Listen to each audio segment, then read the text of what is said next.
Oke, baik. Assalamualaikum warahmatullahi wabarakatuh. Kali ini akan kita bahas subbab dari mekanika tanah, yaitu shear strength of soil, kekuatan geser dari tanah ya. Sebelumnya kita review sedikit tentang sifat fisik tanah. Ini sudah kita pelajari ya tentunya. Kita ketahui bahwa yang namanya tanah itu terdiri dari dua ya, itu bagian yang solid atau padat yang diwakili oleh butiran-butiran tanah, kemudian pori atau void ya, yang mana itu bisa terisi air dan atau udara ya. Ini volume total, ada volume solid, volume void ya. Void ini ada water dan ada udara. Kemudian ada yang namanya berat ya, ini berat solid dan berat water atau berat air. Nah, dari sini dapatlah perbandingan-perbandingan ya yang menjadi sebuah definisi ya, seperti misalnya ada yang namanya specific gravity, kemudian ada yang namanya kandungan air yang merupakan perbandingan antara berat air dan berat solid kali 100%. Kemudian ada yang namanya berat jenis ya, density, merupakan perbandingan antara berat dan volume dari total. Ada yang namanya derajat kejenuhan, saturation, yang merupakan perbandingan dari volume air dan volume void. Ada juga yang namanya void ratio ya, ini merupakan perbandingan dari volume void dan volume solid. Dan juga ada porosity ya, dan density dan seterusnya. Oke. Jadi kekuatan geser satu tanah itu dapat didefinisikan sebagai tahanan maksimum dari tanah terhadap tegangan geser di bawah satu kondisi yang diberikan. Nah, sebagai gambaran ini ada sebuah alat uji yang sederhana sebetulnya untuk mengukur kekuatan geser tanah yang namanya shear box test ya. Prinsipnya seperti ini. Perhatikan gambar ini. Jadi ini sampel tanah gitu ya, dikasih beban, diberikan arah yang berlawanan ya. Sebetulnya salah satunya diam, misalkan nah yang bawah digeser gitu ya, dan nanti akan di tengah-tengah itu akan terpecah gitu ya. Itu saja sebetulnya. Nah, kekuatan ini diukur gitu. Ini ya, bentuknya seperti inilah kurang lebih. Dan ini di sini ada beban, di ini contohnya sendiri digeser gitu ya dari arah sini nih, sini, dan kekuatan geser ini terukur oleh cincin uji ini. Di sini tuh ada jarumnya yang mengukur kekuatan dari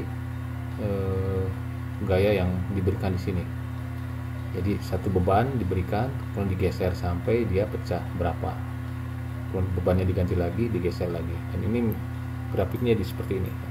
Ini tegangan gesernya ke sini, ini tegangan atau tegangan tekanannya yang dari atas. Jadi bebannya berapa, digeser sampai dia pecah. Pas pecah itu dia berapa, ketahuan dari sini. Kemudian diplot tegangan gesernya berapa, tegangan tekanannya berapa, tegangan gesernya berapa, dan dihasilkanlah ini ya, garis lurus ini. Nah, ada yang namanya rumus ini, rumus Coulomb ya. Apa ini? Jadi tahu sama dengan C tambah sigma tangen phi. Tahu ini adalah tegangan geser yang ini tadi ya, tegangan geser yang terbaca dari sini. Jadi puncak dari kekuatan si tanah ini yang begitu digeser dia mencapai puncaknya. Nah, ini nilainya. Kemudian sigma ini adalah beban ini, tegangan tekan keseluruhan. Kemudian C ini adalah kohesi. Jadi nilai kohesi tanah ya. Kohesi ini adalah, jadi daya rekat tanah itu namanya kohesi ya. Jadi kalau misalkan pasiran itu kohesinya hampir 0, bahkan ada yang sampai 0, artinya pasti lepas gitu ya. Berbeda dengan lempung, berarti ada nilai yang lempungan lah istilahnya, itu ada nilai C nya. Jadi ada nilai kohesinya. Kemudian phi. Apakah phi ini? Ini adalah sudut tahanan geser namanya, yang mana ini didapatkan dari kemiringan garis ini. Inilah yang namanya phi ya. Itu didapatkan Jadi ini merupakan persamaan garis lurus sebetulnya, yang mana y nya adalah ini tau, x nya adalah ini ya, sigma ini. Oke, kita lanjut. Nah ini langsung aja mungkin ke contoh soal ya. Jadi seperti yang katakan barusan, jadi si bebannya itu diganti ya sampai berapa kali, 1, 2, 3, 4. Jadi beban yang pertama digeser, dapat pembacaan sekian. Beban yang kedua digeser juga sampai dia pecah si maksudnya failer ya, si tanahnya, dapat pembacaan sekian. Jadi ini harus dikoreksi. Jadi ini berupa seperti mirip jam ya. Jadi satu memori itu berapa di situ biasanya tertulis. Nanti kita lihat di latihan soalnya ya. Maksudnya di jawabannya. Jadi beban vertikalnya sekian, ini dalam kilo ya. Didapat sekian, dan terakhir bebannya sekian, didapatkan sekian gitu. Di sini ada catatan. Kalau kotak gesernya 60 mm persegi dan konstanta cincin uji 20 Newton per mikrometer, jadi gini. Jadi ini jamnya itu kurang lebih begini lah ya. Nah, di sini ada titik-titiknya. Nah, satu memori ini adalah 20 Newton gitu, satu memori ini. Kemudian si kotaknya sendiri adalah si uji ini sendiri berapa? 60 mili kali 60 mili, artinya 6 cm ya. 60 mili. 60 mili lah. 60 mili kali 60 mili. Oke ya, kebayang ya. Sampelnya 60 mili kali 60 mili. Kemudian si hasil perhitungannya segini, hasil perhitungan percobaannya, begitu bebannya sekian, dapat pembacaan sekian gitu ya. Oke, lanjut.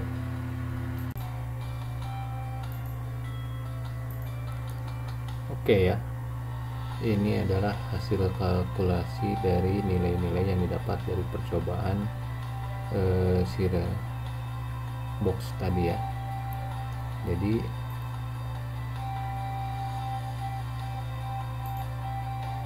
nilai-nilai ini masih dalam kilo ya, kilogram. Harus dijadikan berat ya, W. Itu artinya dikali 10 ya. Semua dikali 10, ini semua dikali 10. Kali 10 ya. Dan menjadi ini nilainya. Oke. Nah sekarang karena tadi besar si dimensi ini itu 60 mm kali 60 meter, artinya 6 cm ya. Berarti luas dari permukaannya sendiri 0,0, jadi 1 meter 0,06 dikuadratkan, ini menjadi satuannya meter ya. Oke. Nah untuk sigma sendiri, karena dia adalah stres, tegangan merupakan fungsi dari tekanan dibagi R ya, tekanannya ini sendiri, yang beratnya ini tadi. Jadi misalkan yang pertama 368 dibagi 0,0036 dikalikan 1000 ya, karena dia menjadi kilonewton per meter persegi. Oke, kita udah dapat sigma yang udah dapat. Kemudian bagaimana dengan tahunnya? Nah, tahunnya sendiri, hasil pembacaannya sendiri berupa pembacaan jarum ya, 17, 26, 35, 44. Tadi ada keterangan bahwa setiap satu memori itu adalah 20, artinya tinggal dikalikan 20. 17 kali 20 dibagi areanya, A-nya sama segini. Jadi tahunnya sendiri 17, misalkan 17 kali 20 dibagi A, dan ini hasilnya. Ini hasilnya semua setiap pembacaan. Nah sekarang kita plot. Jadi pasangannya ini X, ini sumbu X, ini sumbu Y. Jadi misalkan yang pertama 102 dengan 94 dapat ini, yang kedua 204 dan 144 dapat ini, dan seterusnya. Yang ketiga dan yang keempat, dapatlah garis lurus ini yang mana mengikuti persamaan ini ya, dan adalah persamaan garis lurus ya. Nah sudutnya sendiri adalah pi-nya ini, Yang dimaksud dengan sudut ini adalah ini, sudut phi ini ya. Dan nilai C adalah besar yang nilai yang dibentuk oleh garis tadi dengan potongan dengan sumbu Y, dan nilai dari 0 sampai titik ini dan didapat sebesar ini. Nah ini kalau misalkan skalanya betul gitu ya, ini memang nggak terlalu bagus ya sebetulnya skalanya, skala mendatar dan skala tegak yang betul. Ini sebetulnya ini bisa didapatkan dengan menggunakan busur derajat ya. Sudut ini bisa didapat. Begitupun ini jarak ini bisa diketahui dulu. Nah tetapi kita bisa melakukan pengecekan dengan rumus ini ya. Kita bisa melakukan dengan pengecekan dengan rumus ini. Misalkan kita ambil yang kedua ya, ini nilai yang ini kita masukkan di sini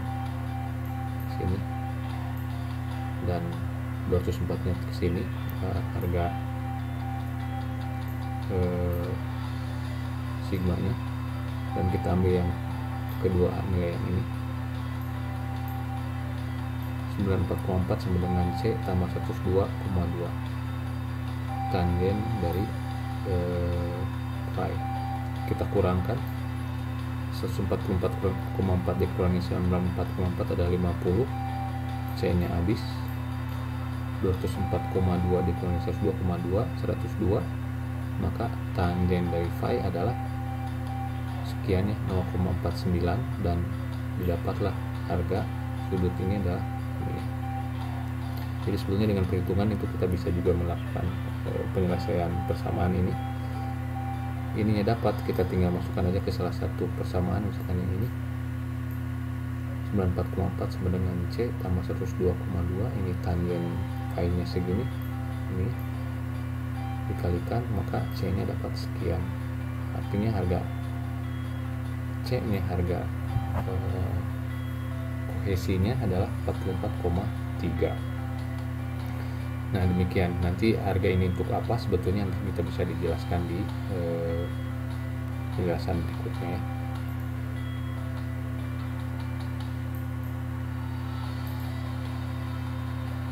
Oke, ada satu lagi, kekuatan geser tanah itu dihitung dengan triaxial test. Ini mungkin agak lebih rumit, tapi dari sisi akurasi mungkin bisa lebih akurat gitu ya. Ini aplikasinya seperti ini, misalkan ini anggap ini sebuah lereng ya, lereng. Begitu dia tergelincir, maksudnya sliding gitu ya.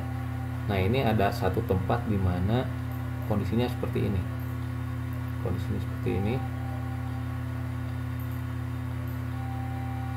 Nah kekuatan si tanah ini akan tergantung dari kekuatan geser dari tanahnya itu sendiri gitu ya. Nah bayangkan ini sebetulnya ini hanya gambar 2 dimensi.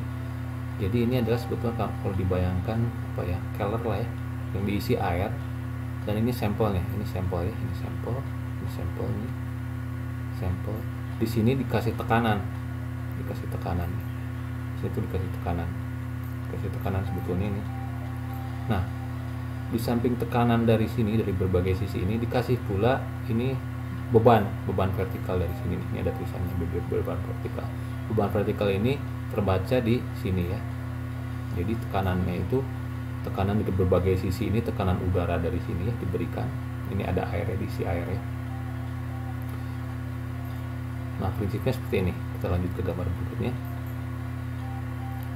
Nah ini sampel ya, jadi ini sampel. Nah ini yang saya katakan barusan, ada karena ada tekanan udara di berbagai sisi ini dapatkan ya. Ini yang namanya sigma 3. Tekanan ini adalah sigma 3. Nah di samping itu dari atas juga dikasih beban. Ini yang merah ini ya, yang merah ini adalah dikasih beban juga, dikasih tekanan juga, sehingga tadi yang di pinggir ini sigma 3 ya, sigma 3 juga ada di sini. Nah di sini ada namanya sigma 1. Jadi yang di atas ini sigma 1. Sigma 1 ini adalah total ya, jumlah dari sigma 3 dan selisih dari delta dari tekanannya. Oke, saya ulangi ya. Jadi pertama ini udah ada udah ada ini kan tekanan, udah ada tekanan udara yang tadi dari berbagai sisi, plus ditambah tekanan dari atas. Artinya ada penambahan ini nih, delta sigma 1 gitu ya. Jadi delta sigma 1 ini sama dengan yang dari atas ini kan berarti ada 2 ya. Pertama dari sigma 3 ini dan delta sigma 1 gitu ya. Oke. Lanjut, sama juga ini ada rumus seperti ini ya, rumus Coulomb tadi. Nah, ini kita langsung aja ada soal latihan sebetulnya. Ini ada yang namanya jadi penghitungan pertama, sampel yang pertama gitu ya. Tekanan sel yang sigma 3 ini sigma 3 ya, ini sigma 3. 50 gitu ya. Kemudian pembacaan analogi sampai keruntuhan itu adalah 66 gitu ya. Kemudian percobaan yang kedua 150 dan percobaan pembacaan analoginya 106. Kemudian percobaan yang ketiga 250, pembacaan analoginya 147 gitu ya. Nah, kalau di plot gitu ya, dia itu akan berupa seperti ini. Ini lingkaran Moore namanya. Ini sigma 3-nya. Jadi sigma 3 itu yang kecilnya dan ini sigma 1-nya. Ini percobaan 1 ya. Kemudian percobaan kedua, di sini sigma 3-nya dan di sini sigma 1-nya. Kemudian seterusnya. Ini yang ketiga, ini sigma 3-nya, ini sigma 1-nya. Nah, ini kalau diambil lingkaran akan seperti ini gitu. Seperti ini. Nah, garis sentuh dari titik sentuhnya ya. Lingkaran-lingkaran ini merupakan garis lurus. Bukan garis lurus, ini namanya simpul Moore ya. Nah, ini juga sama, disinilah yang namanya sudut phi-nya, mirip seperti yang tadi. Dan di sini harga C-nya. Ini ya, yang ini harga C ini dan harga phi ini. Gitu. Jadi didapatlah dengan 3 percobaan ini, garis sentuhnya ini adalah sampul Moore envelope namanya. Dari sini dapat sudutnya dan dapat C-nya gitu. Oke, kembali lagi ke sini. Ini hasil pengukuran hasil dari 3 pengukuran 3 percobaan, dapatlah seperti ini. Nah, ini juga sama. Oh ya, sebelumnya di sini ada disebutkan faktor kalibrasinya ini 1,4N setiap bagian. Ini sama dengan kayak yang tadi ya. Tadi kan 20 ya setiap bagiannya, setiap satu memorinya, tapi ini 1,4. Nah, ini yang harus jadi catatan. Ada sampelnya itu panjangnya 75 mm dan garis tengah 37 mm ini ya, bukan meter, nggak mungkin meter ya. 37,5 mm. Nah, cari harga kohesi C-nya dan sudut gesernya itu ya. Sudut gesernya artinya phi. Nah, lanjut. Jadi kita harus cari dulu luasnya kan gini kan. Sampelnya kan gini kan, silinder. Nah, luasnya itu ini luasnya ini kan, tekanannya gini kan tekanannya. Nah, dapatlah luasnya begini, phi kali 37,5 dibagi 4 sama dengan sekian gitu ya. Ini luas penampangnya. Sehingga untuk tekanan selnya ini kan 50. Yang kita cari adalah ini ya, penambahannya itu seperti ini. Dari mana ini? Kita kembali lagi sebentar. Kan ini ya tekanannya ya. Dari pembacaan ini kan 66, berarti 66 dikali 1,4 ya. Kan ini pembacaannya 66 kali 1,4 itu baru dapat Newtonnya kan. Nah, ini dibagi luas. Dibagi ini dapatlah segini gitu.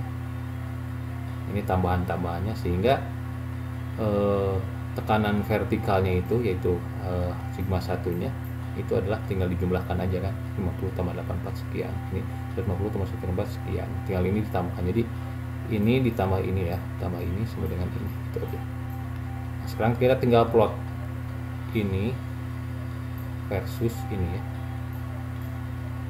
Jadi ini kan sigma 3 yang kecilnya ya, sigma 3 yang kecil. Jadi ini 50, misalkan ini yang percobaan pertama 50 dan 134 ini ya, 134 dapat, kita dapat ini pakai jangka, tinggal ditarik, dapat ini gitu ya. Kemudian yang kedua 150 dan 284, 150 ini 284 ini gitu. Nah, dapat pakai jangka, tarik, dapat juga. Kemudian 250 dan 434, ini 250 nya ini berapa, 436 pakai jangka juga ya, pakai jangka dapat, sehingga dapatlah garisnya, dapat garisnya, dan sudut inilah ya, sudut ini atau ini nih adalah sudut tahanan, sudut internal gesernya, dan ini dapat harga C nya. Oke, itu mungkin ya penjelasan singkat tentang